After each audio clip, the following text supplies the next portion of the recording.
أعوذ بالله من الشيطان الرجيم بسم الله الرحمن الرحيم وكذلك أثرنا عليهم ليعلموا أن وعد الله حق وأن الساعة لا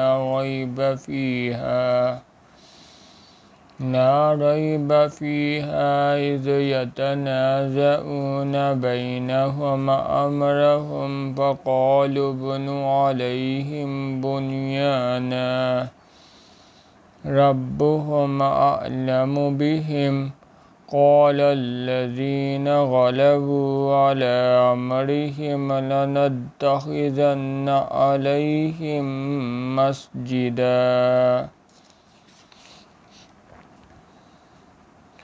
اور اسی طرح ہم نے لوگوں کو ان کے حال سے خبردار کر دیا تاکہ وہ جانیں کہ اللہ کا وعدہ سچا ہے، اور یہ کہ قیامت جس کا وعدہ کیا جاتا ہے اس میں کچھ شک نہیں۔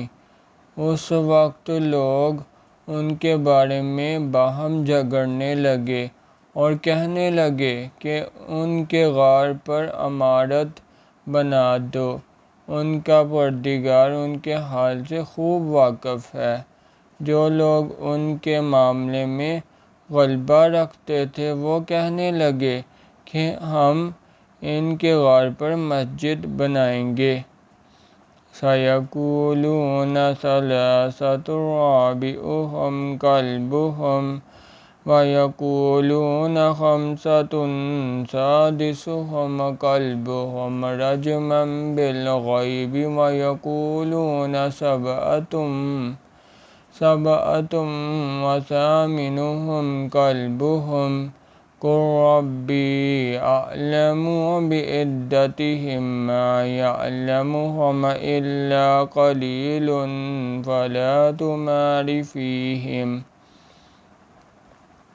فَلَا تُمَارِ فِيهِمْ إِلَّا مِرَاءً ظَاهِرًا وَلَا تَسْتَفْتِ فِيهِم مِّنْهُمْ أَحَدًا۔ بعض لوگ اٹکل پچو کہیں گے کہ وہ 3 تھے اور چوتھا ان کا کتا تھا، اور بعض کہیں گے کہ وہ 5 تھے اور چھٹا ان کا کتا تھا، اور بعض کہیں گے کہ وہ 7 تھے اور 8واں ان کا کتا تھا۔ کہہ دو کہ میرا پروردگار ہی ان کے شمار سے خوب واقف ہے۔ ان کو جانتے بھی ہیں تو تھوڑے ہی لوگ جانتے ہیں، تو تم ان کے معاملے میں گفتگو نہ کرنا مگر سرسری سی گفتگو، اور نہ ان کے بارے میں ان میں سے کسی سے کچھ دریافت کرنا۔ سبحان اللہ والحمد للہ ولا الہ الا اللہ واللہ اکبر۔